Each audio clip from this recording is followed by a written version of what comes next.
দেখছেন ATN news. আমন্ত্রণ জানাচ্ছি স্বাধীন সংলাপে, সৌজন্যে আলোক হেলথ কেয়ার অ্যান্ড হাসপাতাল। আমি মাশরাফি শশী। আজকে আপনাদের এই আয়োজনে পুরোটা জুড়ে আছি অস্থির বিশ্ব পরিস্থিতি, কোন পথে বাংলাদেশ। এই শিরোনাম রেখেছি। দুজন অতিথি আজকে আমাদেরকে সময় দিচ্ছেন স্টুডিওতে। আমাদের সঙ্গে আছেন আলতাফ পারভেজ, সাংবাদিক, লেখক ও গবেষক। আপনাকে আমন্ত্রণ জানাচ্ছি। একই সাথে স্টুডিওতে আমরা আজকে পেয়েছি অধ্যাপক পারভেজ করিম আব্বাসীকে, আন্তর্জাতিক ঘটনা প্রবাহ বিশ্লেষক ও অর্থনীতিবিদ। আপনাকে আমন্ত্রণ জানাচ্ছি। কৃতজ্ঞতা জানবেন আপনারা দুজনই। আলতাফ পারভেজ, শিরোনাম রেখেছি অস্থির বিশ্ব পরিস্থিতি, কোন পথে বাংলাদেশ। মানে বৈশ্বিক একটা প্রেক্ষাপটে অস্থিরতা তো চলছেই। আলোচনাটা যদি আমি বাংলাদেশের সীমান্ত দিয়ে শুরু করতে চাই, সেখানেও এক ধরনের অস্থিরতা চলছে। শুধুমাত্র আজকের দিনে যে সংবাদ বিভিন্ন পত্রপত্রিকাতে এসেছে, পঞ্চগড় সদর উপজেলাতে সীমান্ত দিয়ে নারী ও শিশুসহ 10 জনকে বিএসএফের ঠেলে দেওয়ার চেষ্টা রুখে দিয়েছে বিজিবি। লালমনিরহাটেও একই ঘটনা ঘটেছে, 33 জনকে পুশিনের চেষ্টা চালানো হয়েছে। মেহেরপুরের তেঁতুলবাড়িয়া সীমান্তে ভারত থেকে 6 জনকে জোরপূর্বক চালানো হয়েছে। গত কয়েক মাস ধরেই চলছে, এবং সীমান্তে পুশিন নিশ্চয় নতুন কিছু না। আমি জানতে চাই, সাম্প্রতিক সময় এটা কি বেড়েছে? আপনার পর্যবেক্ষণ কি? বেড়েছে। আমি তো বলবো এটা শুধু অস্থিরতা নয়, এটা একটা আধা যুদ্ধ অবস্থা আমাদের সীমান্তে। কারণ এদিকে আমাদের বাংলাদেশের সীমান্তরক্ষীরা এবং ওইদিকে ভারতের সীমান্তরক্ষীরা তো সশস্ত্র অবস্থায় একেবারে খুব কাছাকাছি এসে নানা ধরনের তর্ক বিতর্কে লিপ্ত রয়েছে। এই দিক থেকে ওই দিক থেকে মানুষ ঠেলে দেওয়া হচ্ছে, এই দিক থেকেও ঠেলে দেওয়া হচ্ছে। ফলে এটাকে সাধারণ উত্তেজনা বা ওইভাবে বলা যায় না, এটা অনেকটা যুদ্ধংদেহী অবস্থা। এবং পুশিন আগেও ছিল, কিন্তু বিশেষ করে আসাম সীমান্তে এটা বেশি ছিল, পশ্চিমবঙ্গের সীমান্তে মাঝে মাঝে হতো। কিন্তু এখন ভারতের দিক থেকে বেশ পদ্ধতিগতভাবে গুছিয়ে অনেক মানুষ ঠেলে দেওয়ার একটা ব্যাপার। এবং আমি গতকাল দেখলাম 24 ঘন্টায় 10 জায়গায় এটা ঘটেছে। তার মানে ভারতের সাথে আমাদের সীমান্তের পুরোটাই এখন অস্থির বলা যায়। তো এইটা তো একটা বড় ঘটনা আমাদের জন্য, আমাদের নিরাপত্তার জন্য, ভাবনা দুর্ভাবনার জন্যে এটা। এবং এটা সম্ভবত আরও অনেক দিন এই অবস্থা চলবে। কিন্তু যেটা আমরা দেখুন, ভারতে যখন পশ্চিমবঙ্গে যখন এসআইআর হয়, তখনই তো বাংলাদেশের একটা প্রস্তুতি থাকার দরকার যে এই এসআইআরের পরবর্তী অধ্যায় হতে পারে এই ধরনের, এবং পশ্চিমবঙ্গে যদি বিজেপি ক্ষমতায় আসে তাহলে এটা বাড়বে, এরকম একটা প্রস্তুতি বাংলাদেশে থাকার দরকার ছিল। হয়তো ছিল বা ছিল না আমি জানি না। কিন্তু বাংলাদেশে যখন নতুন সরকার আসলো, নতুন সরকারের পররাষ্ট্রমন্ত্রী যখন ভারত গেলেন, তখন আদৌ এটা নিয়ে আলোচনা হলো কি না, আলোচনা কি দাঁড়ালো, কি মীমাংসা হলো, এখন তো মনে হয় কিছুই হয়নি। এইটা হলো উদ্বেগের। যদি কিছুই না হয়ে থাকে, দু দেশের বোঝাপড়া, তাহলে তো এরকম ঘটনা চলতে থাকবে। এবং এরকম ঘটনা যখন চলতে থাকে, সহজে অনুমান করা যায় এটা দিন দিন উত্তাপ বাড়বে। এটা এক জায়গায় যে আরও বড় ধরনের অঘটনের দিকেও যেতে পারে। এইটা হলো উদ্বেগের ব্যাপার আমি বলবো। এবং নিঃশব্দে একটা জিনিস খেয়াল করেছেন, বিএসএফ যখন পুশিন করছে, বিজিবি প্রতিহত করছে, এবং একই সাথে তো সীমান্তে যেসব সাধারণ মানুষ আছে তারাও তো সীমান্তে জড়ো হচ্ছে। তাহলে তো সীমান্তের যে সার্বিক নিরাপত্তা, সেটাও তো ক্রমেই, আপনি যেমনটা বলছিলেন, আরও বাড়ছে। কূটনৈতিকভাবে যদি বাংলাদেশ এখন পর্যন্ত সন্তোষজনক কোনো ব্যবস্থা গ্রহণ করে না থাকে, আপনার নিশ্চয়ই মনে আছে বর্তমান পররাষ্ট্রমন্ত্রী, তিনি যখন জাতীয় নিরাপত্তা উপদেষ্টা ছিলেন গত বছর ঠিক এই খাগড়াছড়িতে পুশিনের সময়, তিনি বলছিলেন যে ভারতের সাথে কূটনৈতিক চ্যানেলে কথাবার্তা হবে। তাহলে কি গত 3 মাসে আপনি তাকে, এই পররাষ্ট্রমন্ত্রীকে এই ক্ষেত্রে কাজ করতে দেখেননি, বা আপনি কি দেখুন, দেখছেন? কাজ হলে আমাদের তো যিনি পররাষ্ট্রমন্ত্রী উনি খুবই প্রশংসিত। এখন উনি সাধারণ পরিষদের নির্বাচিত হয়েছেন। কিন্তু আমাদের যেটা জরুরি প্রশ্ন, আমাদের দুই সীমান্তেই দু ধরনের জরুরি বিষয় আছে। ওইদিকে রোহিঙ্গাদের বিষয় আছে। উনি তো এক অর্থে গত 2.5 বছর ধরে ধারাবাহিকভাবে কাজ করছেন। উনি হাই রিপ্রেজেন্টেটিভ রোহিঙ্গা বিষয়ে, উনি ন্যাশনাল সিকিউরিটি অ্যাডভাইজার ছিলেন, এখন পররাষ্ট্রমন্ত্রী। ফলে বর্তমান সরকারের ধারাবাহিকতা না থাকলেও এই পররাষ্ট্রমন্ত্রীর কিন্তু প্রায় 2 বছরের ধারাবাহিকতা আছে। তো এই সমস্যা নিয়ে উনি কোনো অগ্রগতি সাধন করতে পারলেন না বলেই মনে হচ্ছে স্পষ্টতই। পারলে তো আর এরকম হতো না। এবং সবচেয়ে এটা করুণ দিক কি, দেখুন, যাদের ঠেলে দেওয়া হচ্ছে এবং আমাদের এখান থেকেও যাদের ঠেলে রেখে দেওয়া হচ্ছে 0 পয়েন্টে, এই মানুষগুলো তো ভারত কিংবা বাংলাদেশ কোনো দেশের নিশ্চয়ই নাগরিক। কোন দেশের সেটা নির্ণয়ের অপেক্ষা আছে। কিন্তু এই মানুষগুলো ঘন্টার পর ঘন্টা রোদে পুড়ছে, বৃষ্টিতে ভিজছে, নারী আছে, পুরুষ আছে, শিশু আছে, বৃদ্ধ আছে। এটা তো আমি বলবো একটা অমানবিক পরিস্থিতি। আমরা যখন এই আলোচনা করছি তখনও আমি জানি যে ন্যূনতম 10 জন টানা 36 ঘন্টা ধরে শূন্য রেখা অবস্থান করছে। এবং এর মধ্যে তো বৃষ্টি হচ্ছে, এর মধ্যে রোদ উঠেছে, এর মধ্যে রাত দিন এসেছে। তো এই মানুষগুলোর প্রতি যে এই যে অবিচার করছে এই দুই দেশ, তারা প্রতিবেশী, তাদের প্রতিবেশী থাকতে হবে, প্রতিবেশীকে বদলানো যাবে না। তাদের উভয় দেশের ভিতর মন্ত্রী পর্যায়ে সফর বিনিময় হচ্ছে, রাষ্ট্রদূত পর্যায়ে আলোচনা হচ্ছে। ভারতের রাষ্ট্রদূত আমাদের প্রধানমন্ত্রীর সাথে গত 3 মাসে অন্তত কয়েকবার দেখা করেছেন। তাহলে কি আলোচনা হচ্ছে? এইটাই তো বাংলাদেশের প্রধান সমস্যা এখন।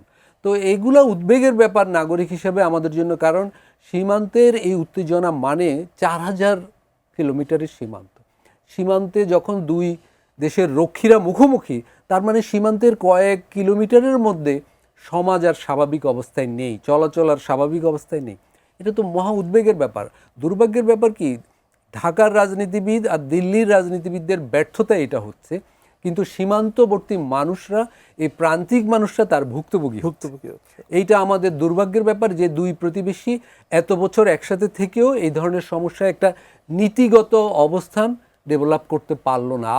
তারা আলাপ করছে কিন্তু এটার কোনো সমাধান আসতে পারছে না। এটা তো সমাধান হতে হবে, কারণ আসামে প্রায় 19 লাখ লোক এবং পশ্চিমবঙ্গে এসআইআর এর মাধ্যমে প্রায় 30 লাখ লোক এইভাবে ওরা প্রস্তুত রেখেছে।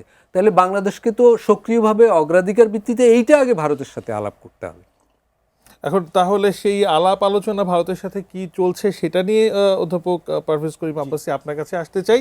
আলাপের প্রসঙ্গে গতকালকে ভারতের পররাষ্ট্র মন্ত্রণালয়ের যে মুখপাত্র রণধীর জয়সওয়াল, তাকে স্থানীয় একজন সাংবাদিক এই পুশিনের ব্যাপারে প্রশ্ন করেছিলেন। তিনি সেখানে বলছেন যে বাংলাদেশে পুশিন বা যারা অবৈধভাবে বাংলাদেশে আসছেন প্রত্যাবর্তনের বিষয়ে নির্দিষ্ট ফ্রেমওয়ার্ক আছে, আইনের মাধ্যমে তাদেরকে প্রত্যাবর্তন করা হবে। যদি ভারতে সেটাই আনুষ্ঠানিক অবস্থান হয়, তবুও এই পুশিন বছরের পর বছর ধরে চলছে কেন, সাম্প্রতিক সময়ে এত বাড়ছে কেন, আর বাংলাদেশি তাহলে কি আলাপ করছে প্রতিবেশীর সাথে? ধন্যবাদ। আলতাফ ভাই চমৎকারভাবে এখানে এখানে বিশ্লেষণ করেছেন। তো আমার যে মতামত আমি ওটা বলি, আগে তথ্য দিয়ে বলি। আপনার 2025 মে থেকে জানুয়ারি 2026 পর্যন্ত প্রায় 2500 লোক, 2479 ব্যক্তিকে, এখানে কি বাংলাদেশি কি ভারতীয় আমরা জানি না, তাদেরকে কিন্তু বিএসএফ পুশিং করার চেষ্টা করেছে 8 মাসের একটি মেয়াদে। আগের মাসে 166 জনকে ওরা পুশিং করার চেষ্টা করেছে। এবং আজকে তো আমরা গতকাল আর আজকে তো দেখছি যেখানে ক্রমাগতভাবে এখানে নওগাঁ বা অন্যান্য জায়গায় এখানে পুশিং করার চেষ্টা, লালমনিরহাট পুশিং করার চেষ্টা করছে। কেন হচ্ছে? ইন্টেন্সিটিটা কেন বাড়ছে? নিশ্চয়ই এখানে আলতাফ ভাই যেটা বলেছেন এটা একটা অংশ, এটা অত্যন্ত ভ্যালিড, যে আসামেও একই একটা ব্লু প্রিন্ট ওরা শুরু করেছে। যে যখন হেমন্ত বিশ্ব শর্মা যখন বিজেপি হয়ে যখন ওখানে নির্বাচিত হলেন মুখ্যমন্ত্রী, তো যেহেতু মুসলমানরা বিজেপিকে ভোট দিবে না, তো তার জন্য ওদেরকে হচ্ছে আপনার এখানে ওই এনআরসি আর সিএ এর নামে, ন্যাশনাল রেজিস্টার্ড সিটিজেনশিপ অ্যামেন্ডমেন্ট অ্যাক্টের নামে, তা অনেকে 19 লাখের মতোই প্রায় লোককে হচ্ছে ডিসকোয়ালিফাই করে দিল। তাদের নাগরিকত্ব প্রমাণ করার হচ্ছে তাদের দায়িত্ব তাদের। এবং আমরা জানি যে নিম্ন আয়ের লোকদের কাছে কাগজপত্র থাকে না। আচ্ছা, পশ্চিমবঙ্গে একই আমরা দেখলাম। এবং এবার হচ্ছে যে দিল্লি থেকে এই যে পশ্চিমবঙ্গের যে এখানে যে রাজ্য নির্বাচন হলো, ওই নির্বাচনেও কিন্তু আমরা দেখলাম যে প্রায় 27 লাখ লোকের মতো তাদেরকে হচ্ছে স্পেশাল ইন্টেন্সিভ ডিভিশনে এটা করা হলো। কিন্তু তার সাথে সাথে আমরা দেখছি যে ওরা ভারত কিন্তু আমাদের মিক্সড মেসেজ দিচ্ছে। কেন দিচ্ছে এটা আমাদের বোঝা উচিত।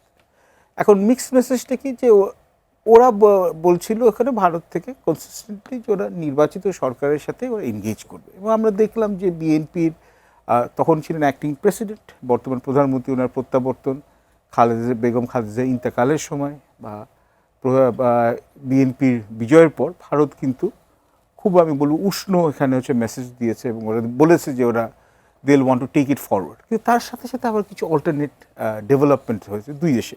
একটা তো অবশ্যই শুভেন্দু অধিকারীর নির্বাচন, এবং পশ্চিমবঙ্গে এখন আরও একটা অ্যান্টি মুসলিম এবং অ্যান্টি বাংলাদেশি ন্যারেটিভটা কাজ করবে। দুই হচ্ছে ভারতের অভ্যন্তরীণ অর্থনীতির যে দুর্বলতা। কেন ভারত বড় অর্থনীতি এবং এটা অস্বীকার করে লাভ নেই, কিন্তু ভারতের এই জন্য অর্থনৈতিক সমস্যাগুলো অনেক বেশি। তো এখন আপনি দেখেন যে রুপি প্রায় $100 মতো চলে গেছে, ফুয়েল ক্রাইসিস এখানে এটা হচ্ছে, এবং ভারতের অর্থনীতিতে এখন হচ্ছে যে মোদি ম্যাজিকটা এখানে আস্তে সরে যাচ্ছে। তো কিছু কিছু জিনিসটা কিন্তু ডাইভার্ট করতে হবে। তো এখন বর্ডারে যেখানে চায়নার সাথে তো ওরা অলরেডি কিন্তু অরুণাচল প্রদেশ বা ওখানে দোকলামে এইসব জায়গায় কিন্তু ভারত কিন্তু এটা ব্যাকফুটে আছে। পাকিস্তানের সাথে ওরা ওরা যে এখানে স্কার্মিশ করলো কয়েকদিনে, যেখানে শুট আউট করলো, এখানেও কিন্তু ভারত হচ্ছে যে এরিয়াল কম্ব্যাটে ওরা ওরা কিন্তু পাকিস্তানের তুলনায় যথেষ্ট খারাপ করেছে। এবং এখন যুক্তরাষ্ট্রের সাথে একটা টেনশন চলছে। তো মোদির যেখানে আউটরিচ পলিসি, ফরেন পলিসিগুলো, ওখানেও হচ্ছে তারা কিন্তু হচ্ছে ওই রকম আশানুরূপ এখানে সাফল্য পায় নাই। এবং ভারত তার নেবারহুডের মধ্যেও এবং ওয়াইডার স্টেজে কিন্তু একটা আইসোলেশনে ভুগছে। তার জন্য আবার রাশিয়ার সাথে আবার ডিফেন্স চুক্তি, আমি আপনাকে বড় করে আকারে বলছি। এবং বাংলাদেশেও আবার দেখলাম যে নবনির্বাচিত যে সরকারের সাথে তখন ভাবা হয়েছিল যে এখন ভারতের সাথে আবার সম্পর্কে খুব উষ্ণতা হবে, ভারতের সাথে সম্পর্ক কিছুটা নর্মালাইজ করা হয়েছে। কিন্তু আবার আমরা দেখলাম যে পাকিস্তান থেকে একটা ডেলিগেশন আসলো ওদের এখানে ইন্টেরিয়র মিনিস্টার মোহসিন নাকভির দ্বারা, এবং আমাদের একটা বর্ডার নার্কোটিক্সের এখানে বর্ডার কন্ট্রোল এবং নার্কোটিক্সের এখানে স্মাগলিং করে এটা প্রিভেন্ট করার জন্য এগ্রিমেন্ট করা হলো। ভারতে এখানে দেখবেন যে মিডিয়া এস্টাবলিশমেন্ট আপনি যদি ফলো করেন তখন থেকে, যে ওরা কিন্তু তখন ন্যারেটিভটা বললো যে এইভাবে এই যে এটা চুক্তি করা হচ্ছে, এটা হচ্ছে পাকিস্তানিরা হচ্ছে এটা হচ্ছে দুর্ব সন্ধি, তাদের ইন্টেলিজেন্স এজেন্সির লোকরা এখানে আমাদের বর্ডার স্টেশন, এটা ছিল ওদের প্রথম কনসার্ন।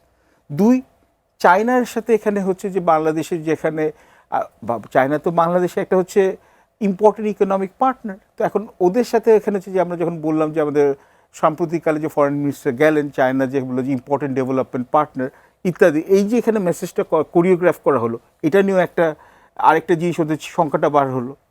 এবং 3 নম্বর জিনিস যেটা হলো যে যুক্তরাষ্ট্রের সাথে কিন্তু ডক্টর ইউনূসের আমল থেকেই আপনারা কিন্তু যে পশ্চিমা বিশ্বের সাথে যে দূরত্ব হয়েছিল ওটা কিন্তু আস্তে কমতে শুরু করেছে। এবং আমরা দেখলাম যে অ্যাগ্রিমেন্ট অন রেসিপ্রোকাল ট্রেডের উপর করার পর ধরাই যায় যে যুক্তরাষ্ট্রের সাথে অ্যালাইনমেন্ট বাংলাদেশে কিছু অংশে মানে আরও বেশি হয়েছে। তো ভারতের 3টি মাথা ব্যথা, এক হচ্ছে যুক্তরাষ্ট্রের বেশি ফুটপ্রিন্ট বাংলাদেশে বা অন্যান্য যে সাউথ এশিয়ান দেশে, 2 চাইনিজ ফুটপ্রিন্ট, এবং হচ্ছে পাকিস্তানের গ্রোয়িং প্রক্সিমিটি, এবং হচ্ছে গোদের উপর বিস্ফোরা হচ্ছে টার্কি, সেখানে হচ্ছে যে ডিফেন্স অ্যাডভাইজার যখন হাকান ফিদান এখানে আসলেন।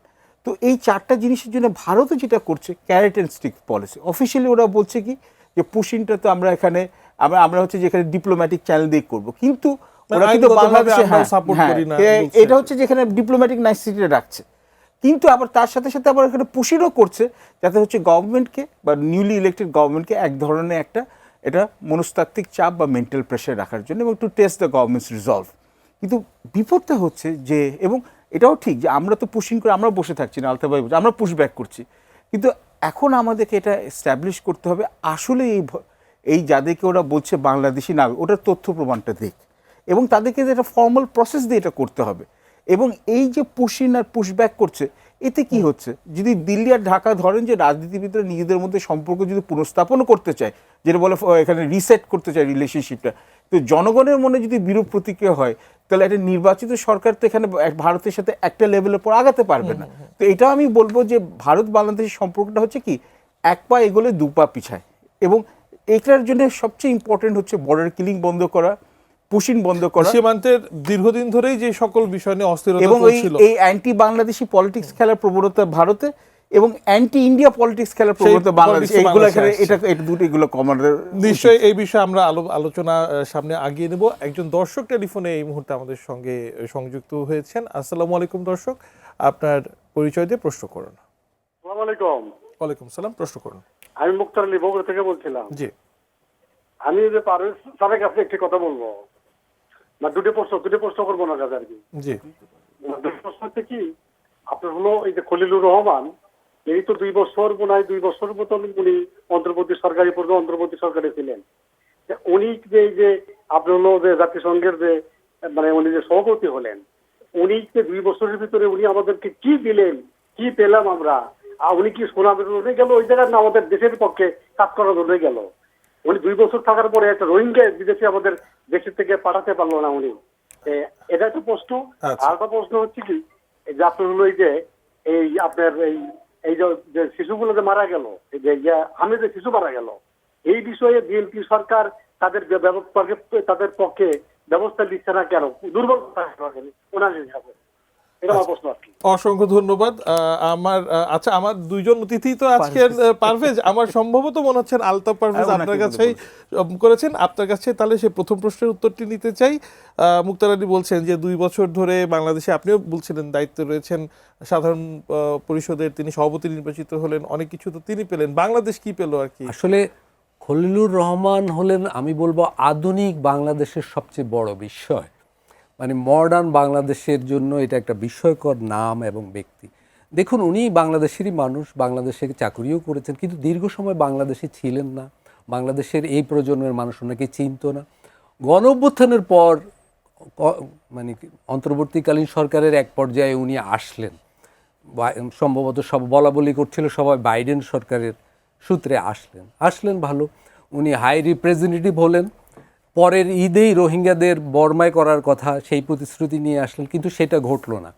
উনি এনএসএ হলেন এবং তারপর বিস্ময়ের তো শেষ নেই। পরের বিষয় ছিল উনি বিএনপি সরকারের, যেই সরকারের 209 জন এমপি এবং প্রধানমন্ত্রীর পরে সবচেয়ে গুরুত্বপূর্ণ মন্ত্রিত্ব হলো পররাষ্ট্রমন্ত্রী, উনি সেটা হয়ে গেলেন। এটা একটা বড় বিষয়। হওয়ার পর উনি জাতিসংঘে মনোনয়ন পেয়ে গেলেন, সেটাও আমরা জানলাম। উনি জিতেও গেলেন এবং এখন উনি বলছেন যে উনি ছুটি নেবেন, উনি পদ ছাড়বেন না। তো এতগুলো বিষয়ের মধ্যে আমাদের জন্য, নাগরিক হিসেবে বাংলাদেশের জন্য দুর্ভাগ্যের দিক হলো যে দুটো দায়িত্ব প্রধানত পররাষ্ট্র মন্ত্রণালয়ের ছিল, একদিকে রোহিঙ্গাদের ফেরত পাঠানো, সেখানে বিন্দুমাত্র অগ্রগতিও হয় নাই। আরেকদিকে হলো ভারতের সাথে যত আমাদের দ্বিপাক্ষিক সমস্যা ছিল, সেগুলো এখন আমরা দেখতে পাচ্ছি সেগুলো তো আছেই এবং নতুন করে ঘনীভূত হলো। এখানে আমি একটা বলতে চাই যে এই যে পুশিন সমস্যা, এটা বিজেপি পশ্চিমবঙ্গে আসলো মাত্র, তার মানে দীর্ঘদিন ওরা থাকবে। এবং ভারত নিশ্চয়ই শুধু পুশিন করছে না, এটা অন্য কোনো বিষয়ের জন্য একটা চাপ দিচ্ছে। তাহলে ভারতের সাথে তো আমাদের বসতে হবে, নেগোসিয়েশন করতে হবে। একটা কূটনীতির মানে হলো উইন উইন, তুমিও জিতবে আমিও জিতবে, একটা সমাধানে আসতে হবে। তাহলে বাংলাদেশকে তো সীমান্ত রক্ষী দিয়ে পুশব্যাক করে তো এটা মোকাবেলা করা যাবে না। রোহিঙ্গাদের তো আমরা পুশব্যাক করতে পারি নাই, তার মানে এটা একটা কূটনীতিক আলাপ আলোচনা লাগবে। কিন্তু খলিলুর রহমান সাহেবের অধীনে কিন্তু সেটা হলো না 2 বছরে। কিন্তু এখনো সময় আছে। এখন উনি ছুটি না নিলে তার মানে ওনার বিভাগেরই এটা দায়িত্বে থাকবে, ওনারই দায়িত্ব থাকবে। কিন্তু বাংলাদেশকে আসলে এই সমস্যা আলাপ আলোচনার মাধ্যমে মীমাংসা করতে হবে, নাইলে পুরো বর্ডার এরিয়া কিন্তু আরও বাড়তি উত্তেজনার শিকার হবে। আর হাম বিষয়ে যেটা বলা হলো, সেটাও তো আরেকটা আমাদের দুর্ভাগ্যের দিক। অনেক কথা বলতে হয়। দেখুন, বাংলাদেশে এখন 2টো সরকার আছে, একটা হলো তারেক রহমানের সরকার, আরেকটা হলো ফেসবুক সরকার। আমাদের দুর্ভাগ্যের ব্যাপার হলো, ফেসবুকে যদি কোনো জিনিস ভাইরাল না হয় তাহলে সেটার কোনো বিচার আচার হচ্ছে না। এই যে কিছুদিন আগে দেখলুন এক শিশু যখন ধর্ষিত হলো, ফেসবুকে এটা গণ আদালত বসলো এবং তাৎক্ষণিক বিচার চাইলো এবং প্রধানমন্ত্রী রেসপন্স করলেন। 17 দিনের মধ্যে বিচার হয়ে গেল এবং প্রধানমন্ত্রী প্রতিশ্রুতি দিলেন, বিচার প্রক্রিয়া অতি দ্রুত হয়ে গেল। কিন্তু আদ্দিন হসপিটালে যখন 6 জন নবজাতক মারা গেল, সেটার কিন্তু বিচার হলো না এবং দেখলাম যে একটি দলের লোকরা তদবির করছে যে সেটার যেন একটা মীমাংসা হয়ে যায়। তার মানে দেখুন, আমাদের এই যে ফেসবুক সরকার, তার দিকে তাকিয়ে মূল সরকার যে বিভিন্ন বিষয়ে পদক্ষেপ নিচ্ছে, সেইটার অংশ হিসেবে যদি আমরা হামকে দেখি, 600 শিশু মরে গেল। এইটা আমার মনে হচ্ছে যে ওই যে সোহরাওয়ার্দী সাহেব, ফজলুল হক সাহেবের সময় যে দুর্ভিক্ষ হলো, ফজলুল হক গভর্নমেন্টের পরে সোহরাওয়ার্দী গভর্নমেন্ট আসলো, এই গভর্নমেন্ট বলছে ওই গভর্নমেন্ট দায়ী, ওই গভর্নমেন্ট বলছে এই গভর্নমেন্ট দায়ী। অবশ্যই অন্তর্বর্তীকালীন সরকারের হামের টিকা দেয় নাই বলে এই অবস্থা হয়েছে। কিন্তু বর্তমান সরকার তো 3 মাস ক্ষমতায়, 3 মাসও অতিক্রম করে যাচ্ছে। তো এই সরকারের আমলেও কিন্তু মৃত্যু কমছে না, প্রতিদিন 10টি মৃত্যু। মানে দর্শক বলছিলেন যে তাহলে এই সরকার, মানে গত সরকারের অন্তত স্বাস্থ্য উপদেষ্টাকে একবার জিজ্ঞাসা পর্যন্ত করছে না কেন যে এমন একটা পরিস্থিতি যে হলো? সেটাই তো বক্তব্যটা কি? নাগরিক হিসাবে আমিও বিস্মিত যে এটার জন্য তদন্ত কমিটি কেন হচ্ছে না, বিচারের আওতায় কেন তাদের নিয়ে আসা হচ্ছে না। এটা তো একটা গণহত্যার মতো অবস্থা চলছে। আমি একটু অবশ্যই এখানে যদি আপনার আরো একটা ইস্যু আছে, জি জি, আমি আলতাফ ভাইয়ের সাথে একদম একমত যে অন্তর্বর্তীকালীন সরকারের সময় ইউনিসেফের যে কান্ট্রি রিপ্রেজেন্টেটিভ, উনি তো বলেই দিয়েছে যে এটা গাভি ভ্যাকসিনে, আর এখানে আন্ডারে আমরা ভ্যাকসিনগুলো সাবসিডাইজ রেটে পেতাম।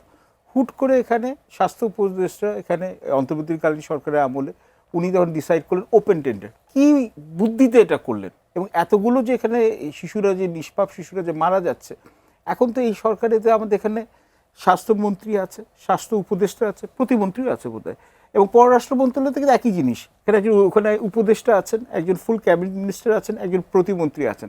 তো আপনার স্বাস্থ্য খাতের যে আপনার যে এখানে যে আপনার পলিসিগুলো যে এবং হচ্ছে আপনার ফরেন পলিসি, দুটোতেই তো আমরা দেখছি এখানে হচ্ছে যে এটা এফেক্টিভলি ডেলিভার করছে না, এবং সামনে ডেঙ্গু আসছে। তো এখানে কিন্তু টুইন ভেক্টর হবে। তবে আপনার মনসুন সিজনে বা যে বর্ষার সিজনে একসাথে হচ্ছে মিজলস এবং হচ্ছে ডেঙ্গু। তো এই দুটো একসাথে জিনিস হলে যে স্বাস্থ্য এখানে খাতের উপর যে কী প্রকোপটা বাড়বে, তো আমরা তো এখনও দেখছি এটা হচ্ছে, এটা কোনো এটা রেহাত হচ্ছে না। তো শুধু ব্লেম গেম খেললেও তো হবে না, ব্লেম গেম না করে তো এটাকে ইনকোয়ারি করা এবং এটা অ্যাকচুয়াল প্রিভেন্টিভ সলিউশনস বার করতে হবে। তো কোনো সভ্য দেশে 3 মাসে 600 শিশু মরে গেলে মানে ওলটপালট ভূমিকম্প হয়ে যেত রাজনৈতিকভাবে। না, ওই যে ফেসবুকে সম্ভবত এতটা ভূমিকম্প হচ্ছে না বলে আমাদের ফেসবুক সরকার এটা এই সমস্যা যে আমাদের সিটিজেন্স নাকি আমাদের নেটিজেন্স আছে, তো আমাদের এটাই সমস্যা হয়ে গেছে। আচ্ছা, আর একটা প্রসঙ্গে যেতে চাই। আপনারা জানেন যে তুরস্কের পররাষ্ট্রমন্ত্রী তিনি 3 দিনের ঢাকা সফরে আছেন। হাকান ফিদান তিনি আজকে প্রধানমন্ত্রী তারেক রহমানের সঙ্গে তিনি দেখা করেছেন। দুটি কমিটি গঠন, যৌথ কমিটি গঠনের সিদ্ধান্ত নেওয়া হয়েছে, একটা প্রতিরক্ষা এবং পররাষ্ট্রমন্ত্রী পর্যায়ে। আমি আলতাফ পারভেজ আপনার কাছে জানতে চাই, মানে তুরস্ক বাংলাদেশকে সহযোগিতা করার জন্য এতটা উদ্গ্রীব কেন?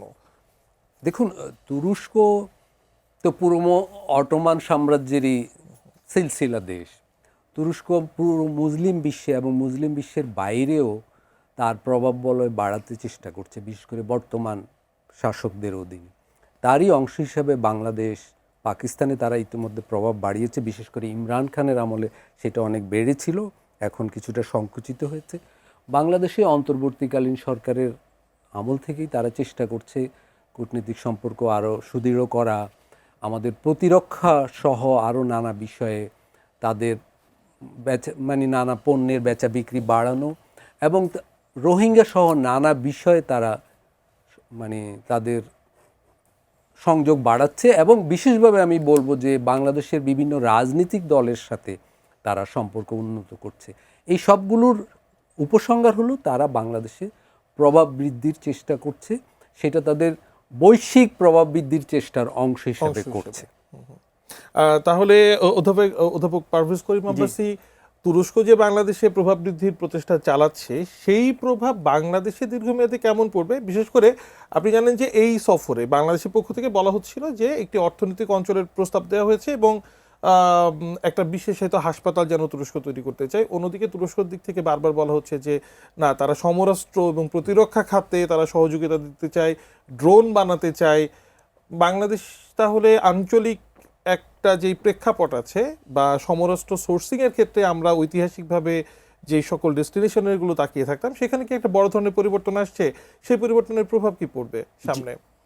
আসলে তুরস্ক আমি আপনাকে বলছি, বা তুরস্কের প্রতি কিন্তু আমাদের ফ্যাসিনেশন আজকে না।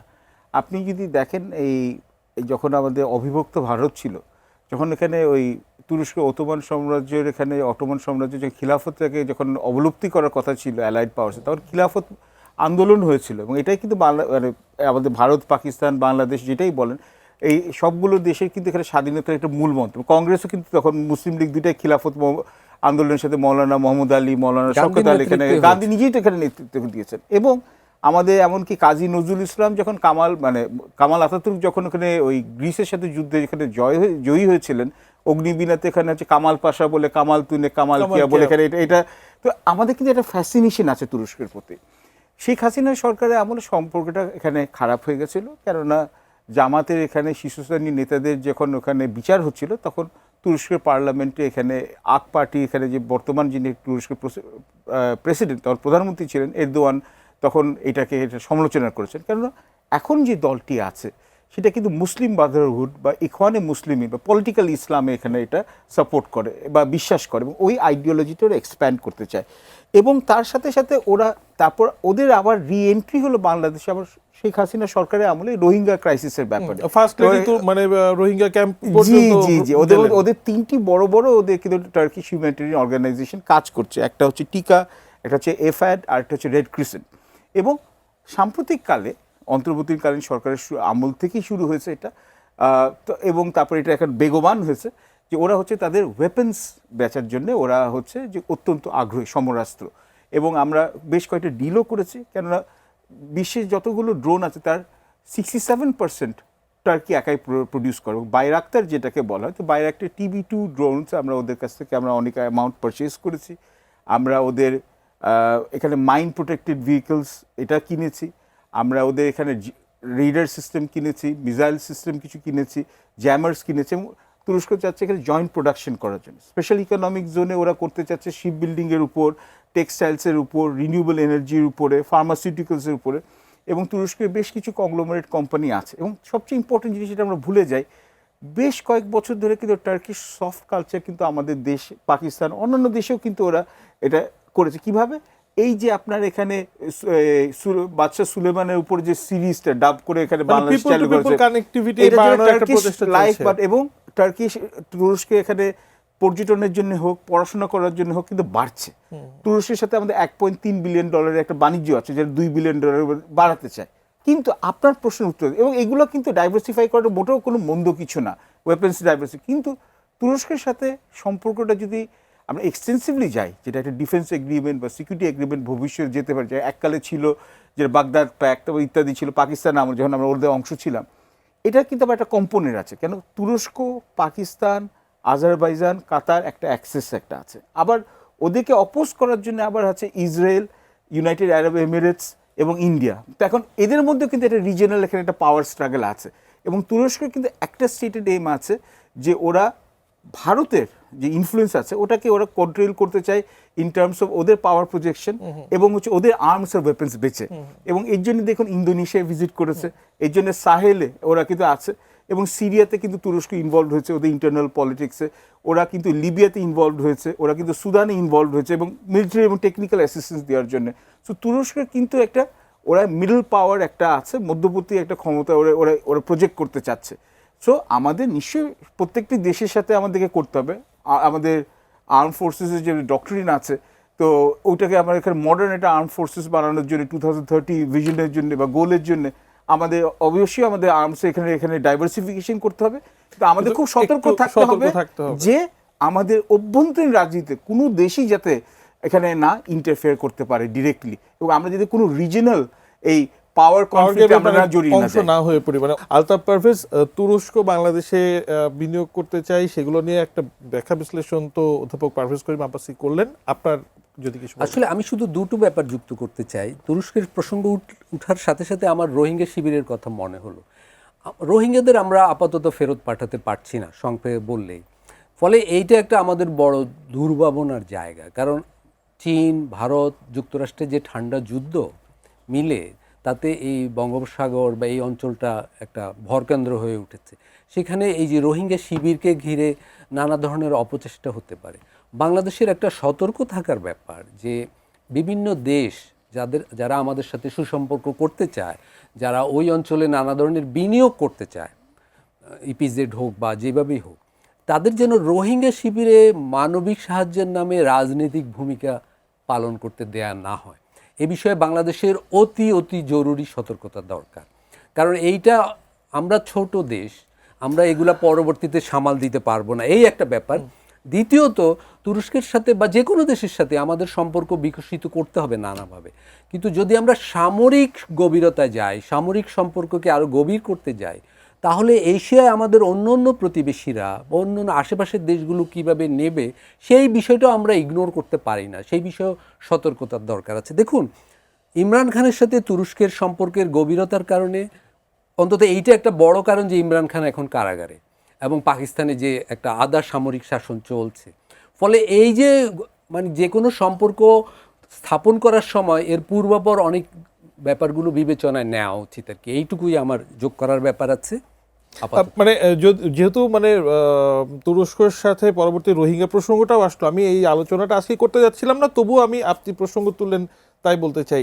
সাম্প্রতিক সময় আপনি নিশ্চয়ই খেয়াল করেছেন বাংলাদেশের রোহিঙ্গা ক্যাম্পগুলো থেকে ট্রেনিং নিয়ে মিয়ানমারে যে সেখানকার আরাকান আর্মি বা সালভেশন আর্মির সাথে তারা সংঘর্ষে লিপ্ত হচ্ছে, বেশ কিছু ফুটেজ চলে এসেছিল।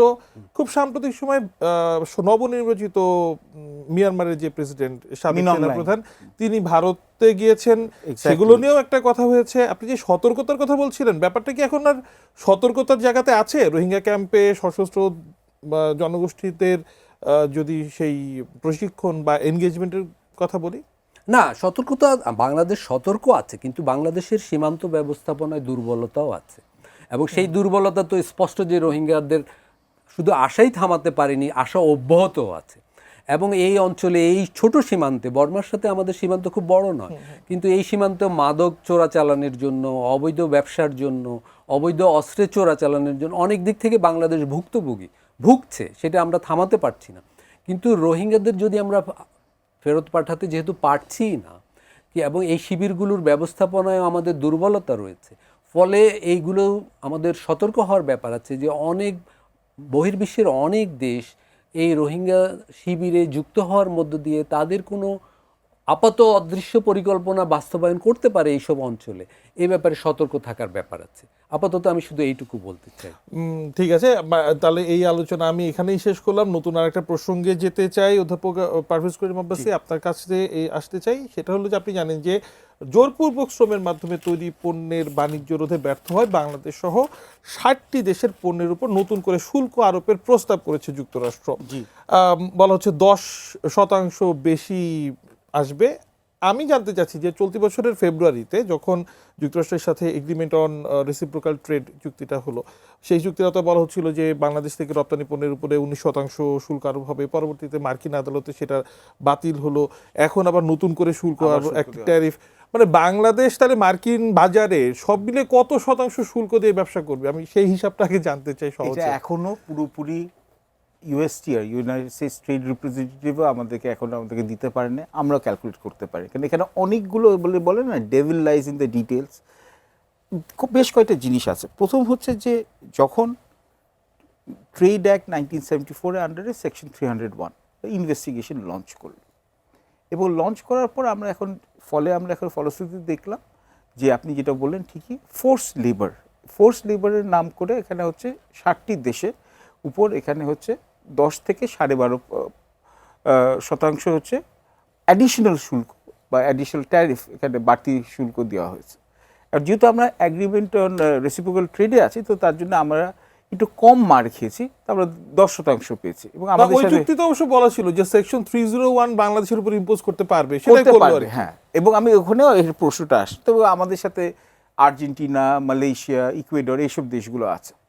এবং যুক্তরাষ্ট্রের শত্রু কি মিত্র ওটাও ওরা চিন্তা করে নাই। ইউরোপিয়ান ইউনিয়ন, জাপান, এমনকি যুক্তরাজ্য বা ইউনাইটেড কিংডম, কানাডা, সবার উপর এখানে গেছে। এখন কিসের উপর ওরা করছে? এখন আপনি দেখুন, এখন প্রথমত হচ্ছে যে ওদের দাবিটা হচ্ছে যে যেসব জায়গা থেকে আমরা আমাদের কাঁচামাল আমদানি করি, এখানে অনেক সময় ফোর্স লেবার থাকতে পারে। এটা হচ্ছে ওদের ভাষ্য, মানে যুক্তরাষ্ট্রের ইউএস ট্রেড রিপ্রেজেন্টেটিভ। এবং বিশেষত ওরা বলছে যে ওরা একটা নতুন আগে আইনটা ছিল Uyghur force labour prevention act, UFLPA। তো এটা আপনি জানেন শিনজিয়াং যেটা আছে, তো মুসলিম সংখ্যাগরিষ্ঠ জায়গায় উইগরদের উপরে, এবং ওখানে পশ্চিমা বিশ্বের ন্যারেটিভ অনুযায়ী এখানে হচ্ছে যে মুসলমানদের উপর এখানে নিপীড়ন চালানো হয়। এবং আমাদের 92% যে চীন থেকে যে তুলা যেখানে রপ্তানি করে ওটা আসে শিনজিয়াং থেকে। তখন বলছে ফোর্স লেবারের কথাটা ধরে এখানে বলছে ওখান থেকে যদি নিয়ে আসা হয় তাহলে এইটাকে ওটার উপর ওরা শুল্ক ওখানে আরোপ করবে। এখন আপনার প্রশ্নটা হচ্ছে যে এর মানেটা কি? এর মধ্যে যাচ্ছে হচ্ছে একটা, যে আমাদের যে এই যে গ্লোবাল সাপ্লাই চেইন আছে, আমরা যদি চায়নার সাথে যদি আমরা লিঙ্ক থাকি, তাহলে আমরা ইউএসএর এখানে ট্যারিফটা আমরা আরও বেশি আমাদের উপর ইম্পোজ করবো। এখন আপনি তর্কের খাতিরে বলতে পারেন কেন কিছুদিন আগে তো প্রেসিডেন্ট ট্রাম্প নিজে গিয়ে শি জিনপিং এর সাথে দেখা করেছে বেইজিংয়ে। সে করেছে হচ্ছে যুক্তরাষ্ট্রের স্বার্থে, কেন ওদের চায়না হচ্ছে 90% ক্রিটিক্যাল রেয়ার আর্থ মেটালস যেগুলো আছে, যেগুলো আপনার মোবাইল ফোনও চালানো হয়, আপনার সেমিকন্ডাক্টর চালায়, স্যাটেলাইট চালানো হয়, ইভি গাড়ি হয়, এগুলোর উপর চায়না যেহেতু ব্যান দিয়ে দিয়েছে, ওটাকে ওখানে শি জিনপিংয়ের মনটা নরম করার জন্য এবং ইরানের উপর প্রেশারটা এক্সার্ট করার জন্য। তো যুক্তরাষ্ট্র যেহেতু এটা প্রত্যেকটি সুপার পাওয়ার এরকম ডাবল স্ট্যান্ডার্ডস করে, তো বাকি সব দেশগুলোর উপর হচ্ছে ওরা ইকোনমিক কোয়ারেশনটা দিচ্ছে। এখন আমাদেরকেও একটু সতর্ক হওয়া উচিত ছিল, যখন আমাদের পররাষ্ট্র নীতি যখন আমরা করছিলাম, যখন আমরা বলছি China is a development partner, which is true, মানে এখানে এখন চায়না ওয়াজ ইনভেস্টমেন্ট, এখানে অনেক বড় ইনভেস্টমেন্ট আছে, তখনও কিন্তু it might have sent a wrong signal. দেখুন এখন কিন্তু আমরা যতই না, এই রং সিগন্যাল যেন যায় না, বা সিগন্যালটা কোন দিকে যাচ্ছে সেটার জন্য তো যখন বাণিজ্য চুক্তি করলাম সেখানে তো বলে দিছি যে ভাই আপনি যার সাথে চাবেন না তার সাথে বাণিজ্য করব না। তো এমন একটা চুক্তি থাকার পরেও মানে ওই যে বন্ধুর তালিকায় বাংলাদেশ উঠতে আরো কত দিতে বহু হবে? বছর লাগবে, কেননা এখন যুক্তরাজ্য ওখানে হচ্ছে যে 100 বছরের উপর ট্রান্সঅ্যাটলান্টিক অ্যালায়েন্সে ওখানে হচ্ছে উঠতে বসতে ট্রাম্প ওদেরকে হচ্ছে অপমান করছে, কেয়ার স্টারমারকে গালি দিচ্ছে। তো আমরা তো এখন ওই ওই ওই মাঠের খেলা দেখতে আসি না। এবং শুধু হাসছেন, আমি বিরতিতে যাব, আমি মানে দুঃখিত পারভেজ করিম আব্বাস আপনাকে থামিয়ে দেওয়ার জন্য। এই প্রসঙ্গে আপনার কোনো মূল্যায়ন শুনে আমি তারপর বিরতিতে যেতে এটা চাই। হলো, দেখুন এই পরিস্থিতির আসলে মূলে হলো একটা নয়া উপনিবেশবাদ। যুক্তরাষ্ট্রের কাছে বাংলাদেশ একটা উপনিবেশ। শুনতে খারাপ লাগবে, আমাদের মনে দুঃখ লাগবে, আমরা স্বাধীন দেশ মনে করি, কিন্তু আসলে আমরা স্বাধীন নই। ওই যে একটা বাঘ আর হরিণের গল্প, যে হরিণ পানি কাছে গিয়েছে, বাঘ বললো তুই পানি নাড়ালি কেন, যে আমি তো এখনো চুমুই দেইনি পানিতে, বললো না তোর দাদা নাড়িয়েছিল। এই যে নতুন শুল্ক আরোপ হলো জবরদস্তি শ্রমের নাম, এটা হলো একটা অজুহাত। এটা হলো বাংলাদেশে তাদের আগের বাণিজ্য চুক্তি নিয়ে হইচই হচ্ছে, বিরোধিতা হচ্ছে, সরকারও একটা সংশোধনের ইঙ্গিত দিয়েছে, সাথে সাথে এইটা চলে আসলো যে আরও 10% শুল্ক হবে জবরদস্তি শ্রমের নাম। বাংলাদেশ একটা তৃতীয় বিশ্বের আধা দরিদ্র দেশ, আধা উন্নয়নশীল দেশ। এইখানে বাংলাদেশের মতো দেশগুলোয় নানা ধরনের এই ধরনের শ্রম থাকবেই। যুক্তরাষ্ট্র যদি এই ধরনের শ্রমের বিপক্ষে থাকে, সে বাংলাদেশকে নানাভাবে সাহায্য করার কথা, মানবিক সাহায্য দেওয়ার না, কথা। মানে আমি যে জিনিসটা বুঝতে যাচ্ছি যে ট্রেড এগ্রিমেন্টের কথা বলা হচ্ছে, সারা দুনিয়াতে 193টা দেশের মধ্যে 9টা দেশ করেছে, এর মধ্যে মালয়েশিয়া বাতিলও করেছে, আমরা এখনো আছি। তাহলে আমরা আমাদের কূটনীতিটা কোথায়? আমাদের এখানেও সেই আবারও সেই দুর্ভাগ্য যে খলিলুর রহমান সাহেবের নাম চলে আসে।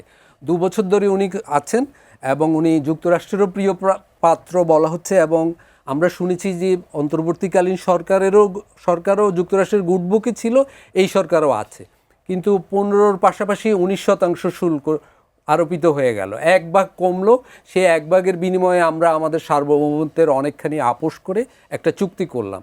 চুক্তি করার পর মনে হচ্ছিল সব ঠিকঠাক, এখন আবার এই 10%-এর বিষয় চলে আসলো। তার মানে শুল্ক দাঁড়াচ্ছে 44%। যে 44% শুল্কের মধ্য দিয়ে বাংলাদেশের রপ্তানি পণ্য আবার জিম্মি হয়ে গেল। এই যে বারবার জিম্মি হয়, এর কারণ হলো আসলে অন্য জায়গায়, কারণের দিকে আমরা মনোযোগ না দিলে তো হবে না। সেটা হলো আমাদের কৃষি খাত গুরুত্বহীন করে আমাদের সবসময় রপ্তানিমুখী শিল্পের দিকে জোর দিতে বলা হয়েছে IMF এবং ওয়ার্ল্ড ব্যাংক। এইটা হলো যাতে আমাদের সবসময় ভালনারেবল করে রাখা যায়, আমাদের নাজুক করে রাখা যায়, তাদের কাছে দায়বদ্ধ করে রাখা যায়, যারা তখন একটা অজুহাতে বলবে শুল্ক বাড়িয়ে দেব, না হলে আমাদের কথা শুনতে হবে। প্যাঁচটা আসলে ওইখানে, প্যাঁচটা হলো আমাদের অর্থনৈতিক নীতিতে। তারা যেই নীতি আমাদের করতে বলে সেখানে হলো সংকট। এটা হলো আমাদের উপনিবেশ হিসেবে নিয়ন্ত্রণের একটা ছক। সেই ছকে আমাদের অতীত সরকারগুলোও ছিল, বর্তমান সরকারও সেই ছক থেকে বেরোতে চায়। সেই ছকের খেলাতে এই মুহূর্তে জয়ের আমরা আটকা পড়ে আছি, দেখছি না। অসংখ্য ধন্যবাদ। এইটাই হলো খলিলুর রহমান মডেল। পারভেজ করিম আব্বাসী, আপনাকে দিয়ে ওই আলোচনা শুরু করেছিলাম সেটা শেষ করতে চাই। নতুন করে এই ট্যারিফ আসলে তাহলে এর প্রভাবটা বাংলাদেশের এখনকার যে অর্থনীতির অবস্থা, বাংলাদেশ দাঁড়িয়ে আছে, সামনে একটা বাজেটও আসছে, নতুন করে এই ট্যারিফ, আমি আজকে সংবাদে দেখছিলাম যে ইউরোপ এবং মার্কিন বাজারে বাংলাদেশের প্রধান যে রপ্তানি পণ্য RMG প্রোডাক্ট, সেটা রপ্তানি কমেছে। জি, কেমন দিন দেখছি আমরা সামনে? এমনিতেও যদি এই ট্যারিফ না ইম্পোজ করা হতো, তবুও আমাদেরকে যে দিনগুলো হচ্ছে সামনের দিনগুলো আরও খারাপ দেখছিলাম। কেননা আপনার ফ্রেট কস্ট বেড়ে গেছে এই হরমুজ প্রণালীর এই সমস্যার জন্য, কাঁচামালের এখানে আমদানি, এখানে আপনার খরচ বেড়ে গেছে, টাকার অবমূল্যায়ন হয়েছে মূল্যস্ফীতি বাড়ার জন্য, এবং আমাদের সাপ্লাই চেইন ডিসরাপশনের পরপর যেটা হয়েছে, আমাদের জ্বালানির তো ঘাটতি লেগেই আছে, তার সাথে সাথে আপনার ইন্ডাস্ট্রিয়াল যে এখানে আপনার বিলগুলো ওগুলো বেড়েছে। তো আপনার তো উৎপাদনের খরচ এমনি বেড়ে গেছে, এবং তার সাথে সাথে আপনার মাথায় রাখতে হবে যে আমাদের যে মূল যে আমাদের যে বাজার, ইউরোপিয়ান ইউনিয়ন, যুক্তরাজ্য, যুক্তরাষ্ট্র, কানাডা ইত্যাদি, ওদের তো এখন হচ্ছে অর্থনৈতিক একটা মন্দা প্রভাব পড়ছে, এই যুদ্ধের জন্য সেখানে স্যাক্রিফিকেশন যাচ্ছে, তো ওদেরও তো চাহিদা কমবে। তো আমরা এখানে যতই বলি যে হ্যাঁ আমরা রেডিমেড গার্মেন্টস আমরা একটা ওখানে নিম্ন বা মধ্যম আয়ের লোকরা কিনে, কিন্তু আপনার যখন সংসার চলছে না তখন তো আপনি এখানে কাপড় চোপড় বেশি কিনবেন না। এবং ওই যে আরেকটা সমস্যা হচ্ছে, আমরা তো আমাদের এক্সপোর্ট বেস বা রপ্তানি বাজার তো আমরা তো বহুমুখীকরণ করি না, ডাইভার্সিফিকেশন করি। বহু বছর ধরেই বলছি সোনার আঁশ একটাই, রেডিমেড গার্মেন্টস। কেন? আমাদের যারা রেডিমেড গার্মেন্টসে যারা হচ্ছে যে অন্টারপ্রেনার যারা ছিলেন, ব্যবসায়ী ছিলেন, তারাই পরে হচ্ছে এখনকার বড় ইন্ডাস্ট্রিজ হয়ে গেছেন, ব্যাংকিং সেক্টরে আছেন, ইন্স্যুরেন্স খাতে আছেন, সব খাতে আছেন, এবং তারা আবার রাজনীতিতে হয়ে গেছেন। তো তাদের দেশের যে মানে আপনার যে পলিটিক্যাল ইকোনমির উপর প্রভাব আছে, তার যে রেডিমেড গার্মেন্টসটাকে ওনার শুধু বন্ডেড ওয়্যারহাউসের সুযোগ নিয়েছেন এবং ওইটাকে হচ্ছে টিকিয়ে রেখেছেন at the risk of or at the expense of other industries. এখন আপনি যে 10% আছে, এটা কিন্তু ডান অ্যান্ড ডাস্টেড না। ট্রাম্পের প্রেসিডেন্সির একটি সুবিধা এবং অসুবিধা হচ্ছে ট্রানজ্যাকশনাল ডিপ্লোমেসি। এখন হচ্ছে ওরা জুলাইয়ের এখানে 6 তারিখ পর্যন্ত হচ্ছে পাবলিক হিয়ারিং হবে, বা ওরা কমপ্লেন্টস বা ওরা রিটেন এখানে এই লেটার্স বা নিবে, এবং জুলাই 7 হচ্ছে আমাদের ওরা হচ্ছে পাবলিক হিয়ারিং হবে। আমাদের দরকার ইমিডিয়েটলি একটা কম্পিটেন্ট একটা নেগোশিয়েটিং টিম পাঠানো। কম্পিটেন্ট মানেটা কি? যারা হচ্ছে যে আপনি হচ্ছে capable economics, capable lawyers, lobbying এখানে করার জন্য, এবং বিজিএমএকে এখানে এক্সপার্টিজ আছে, ওটাকে আমরা ইউজ করি। এবং এরপরে আমরা ওখানে ওদের এনগেজ করার জন্য, দেখো আমরা তো তোমাদের সাথে এবং যুক্তরাষ্ট্র বেশ কিছু জিনিস চেয়েছে, জিসোমিয়া, তারপর হচ্ছে যে আকসাদ, তো এইগুলো হচ্ছে সামরিক যে চুক্তিগুলো, এগুলোতে তো বাংলাদেশ এখানে সম্মতি দেখিয়েছে, বোয়িংয়ের পারচেজটা আছে। এবং আমরা তো সবসময় বলেছি যে এখানে আমরা চীন থেকে বিজিএমএ বলছে আমরা এখন হচ্ছে যে আর আমরা কটন আমরা এখানে আমদানি করি না, আমরা ডাইভার্সিফাই করি। যুক্তরাষ্ট্র থেকে কটন বেশি বাড়ছে, আমরা এখন বিষয়গুলো তুলে একটা নেগোসিয়েশন করার জন্য করা। এবং এরপর আমাদের স্টক টেকিং এক্সারসাইজ হওয়া উচিত যে আমরা যে এই যে আর্টটা সাইন করলাম, তাহলে এখান থেকে আমরা কি লাভটা পেলাম, এটা কিন্তু আমাদেরকে এখানে এসে পর্যালোচনা করতে হবে। কেন আমরা যে আমাদের একই হচ্ছে সম্পদের সীমাবদ্ধতা আছে, এর মধ্যে আমাদেরকে হচ্ছে জ্বালানির জন্য, আমাদের এই তারপর সারের জন্য আমাদের অনেক বেশি টাকা দিতে হবে। ওয়ার্ল্ড ব্যাংক এবং IMF-এর কাছে আবার আমরা দ্বারস্থ হয়েছি যে বাবা আমাদেরকে আবার লোন দাও। তো এইরকম এত কিছু সমস্যার মধ্যে আমরা যে একটা চুক্তিটা করলাম, তো এই চুক্তির সুফল না পেয়ে আমরা আরও চাপে পারছি। তো এটাতে তো হিতে বিপরীত হবে। একেবারে পরিষ্কার, খুব মানে যুক্তিপূর্ণভাবে আপনি বিশ্লেষণ করেছেন। আলতাফ পারভেজ, আপনার কাছে সর্বশেষ বিষয়টি নিয়ে আসতে চাই। মানে অস্থির বিশ্ব পরিস্থিতি, একথা বলে ট্রাম্পকে রেখে তো আসলে অস্থিরতার কোনো আলোচনার জায়গা নেই। আজকে সর্বশেষ দেখছিলাম তিনি বলছেন যে ইরানের ক্ষমতাশীলীরা তারা খুব বেশি উদ্ধত, উগ্রবাদী, তাদের সাথে কোনো ধরনের চুক্তিতে পৌঁছানো আসলে এত সহজ নয়, কিন্তু তাদেরকে একটা চুক্তিতে আসতেই হবে। অনেক দিন ধরেই আমরা চিন্তা করছিলাম একটা হয়তো বা নিরসন হবে। এখন এই মুহূর্তে কোথায় আছে আসলে এই ইরান মার্কিন যুক্তরাষ্ট্রের এই পরিস্থিতি? আসলে যুদ্ধের মাঝপথে আমরা যেখানে ছিলাম, এখনো কিছুটা ওই পথে আছি, ওই জায়গাতে আছি। সেটা হলো এই যুদ্ধে যুক্তরাষ্ট্র পরাজিত হয়েছে। ভিয়েতনাম, আফগানিস্তানের পরে ইরান যুক্তরাষ্ট্রের জন্য আরেকটা কলঙ্ক তিলক হয়েছে। এখন ট্রাম্প এই যুদ্ধ থেকে বের হওয়ার পথ খুঁজছেন। এই যুদ্ধে আসলে ট্রাম্প আসলে ইসরায়েলের যুদ্ধটা লড়তে গিয়েছিলেন, কিন্তু এই যুদ্ধে একটা বড় ভুল হয়েছে। সেটা হলো ইরান যখন হরমুজ প্রণালী নিয়ন্ত্রণ কায়েম করতে পারলো, এটা বিশ্ব পুঁজিতন্ত্রের স্বার্থের বিপক্ষে যায়। সারা পৃথিবীতে পুঁজিতন্ত্রের জন্য জ্বালানি তেলের নিরাপত্তা একটা ব্যাপার, কিন্তু যুদ্ধ তো ওই জায়গাতেই আটকে দিয়েছে। ফলে বিশ্ব পুঁজিতন্ত্রের চাপেই সমস্ত সাপ্লাই চেইন বা উৎপাদকদের দ্বারা চাপে পড়েই ট্রাম্পকে পিছু হটতে হচ্ছে, এবং যুদ্ধে ইরানকে পরাজিত করা যায় নাই। শুধু তাই নয়, যুদ্ধে যে উপসাগরীয় দেশগুলোকে যুক্তরাষ্ট্র নিরাপত্তা দিতে পারল না, যেই দেশগুলো দীর্ঘদিন যুক্তরাষ্ট্রের স্যাটেলাইট কান্ট্রি হিসাবে ছিল, তাদের কাছে যুক্তরাষ্ট্রের বিশ্বাসযোগ্যতা ক্ষুণ্ণ হয়ে গেল। যুদ্ধে ন্যাটোকে পেল না যুক্তরাষ্ট্র, তার মানে ন্যাটো আর তার বসংবদ্ধ মিত্র হিসাবে নাই, এটা দেখা গেল। যুদ্ধে গ্লোবাল পুঁজিতন্ত্রের কাছে চীন অনেক বেশি দায়িত্বশীল বিশ্ব মুরব্বী হিসাবে চলে আসলো। এবং চতুর্থত, যুক্তরাষ্ট্রের ভেতরেই ট্রাম্পের এই যুদ্ধনীতির বিরুদ্ধে একটা জনমত বেড়ে গেল।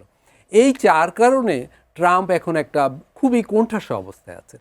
উনি এই যুদ্ধ পরিস্থিতি থেকে বের হওয়ার চেষ্টা করছেন যে কোনো মূল্যে, এবং নানা ধরনের অভিনব মন্তব্য করছেন বিভিন্ন সময়। কিন্তু এই যুদ্ধে আসলে ইরানের একটা বিজয় ঘটে গেছে। ক্ষতি যা হয়েছে মধ্যপ্রাচ্যে, সেটা হলো প্যালেস্টাইনিদের। ইরানের বিজয়টাও প্যালেস্টাইনিদের অনেক মানে ক্ষয়ক্ষতির ক্ষয়ক্ষতির বিনিময়ে বিনিময়ে হয়েছে। হলো আর কি। কিন্তু মধ্যপ্রাচ্যের পরিস্থিতি আর আগের মতো থাকবে না, থাকবে না। এবং যুক্তরাষ্ট্রের যে এখানে হেজিমনি সেটা একক আধিপত্যের জায়গাটাও খর্ব হলো, খর্ব মানে হয়েছে, এবং বিশ্ব পুঁজিতন্ত্রের চোখেও এই ট্রাম্প একজন দায়িত্বহীন বিশ্ব মোড়ল হিসাবে পরিণত হয়েছে। অসংখ্য ধন্যবাদ অধ্যাপক পারভেজ করিম আব্বাসী। আমি মানে আগেই ক্ষমা চেয়ে নিচ্ছি, 30 সেকেন্ডের বেশি সময় দিতে পারছি না, এই বিষয়ে আপনার মূল্যায়ন জানতে চাই। যুক্তরাষ্ট্রের এখানে হচ্ছে দীর্ঘমেয়াদী, এখানে আমার মনে হয় যে ওদের রেপুটেশন ড্যামেজ হচ্ছে, কিন্তু স্বল্প মেয়াদে কিন্তু ওদের লাভ হচ্ছে। ওরা কিন্তু বিশ্বের সর্ববৃহত্তম এলএনজি এখন এক্সপোর্টার হয়ে গেছে। ওদের ক্রুড অয়েল এবং পেট্রোলিয়ামের 23% লাভ দিয়ে বেড়েছে। এলপিজিতে ওরা ওখানে লাভ করেছে, অস্ত্রতে লাভ করেছে, এমনকি আমরাও এবং- জ্বালানিতে আনছি। এবং ওরা যেটা অনেক দিনে ওদের অভিষ্ট লক্ষ্য ছিল ওপেকটাকে ভাঙানো, অর্গানাইজেড পেট্রোলিয়াম এক্সপোর্টিং কান্ট্রিজ, ইউএই-কে কিন্তু এই যুদ্ধের ফাঁকে ওরা কিন্তু বের করে নিল। তো মধ্যপ্রাচ্যের কিন্তু ওই সুদিন কিন্তু আর নাই, এবং দেখা যাবে মধ্যপ্রাচ্যের যুদ্ধ যখন শেষ হবে বাকি দেশগুলো ইউএই বাদে ওরা কিন্তু চীনের দিকে আরেকটু ঝুঁকে যাওয়ার সম্ভাবনা আছে। অসংখ্য ধন্যবাদ অধ্যাপক পারভেজ করিম আব্বাসী আপনাকে, ধন্যবাদ আলতাফ পারভেজ আপনাকেও আজকে আমাদেরকে সময় দেওয়ার জন্য। অবশ্যই ধন্যবাদ আপনাদেরকেও দর্শক, এতক্ষণ আমাদের সঙ্গে থাকার জন্য। আজকের মতো বিদায় নিচ্ছি, আবারও পরবর্তী আয়োজনে দেখা হবে। এটি নিজের সঙ্গে থাকুন।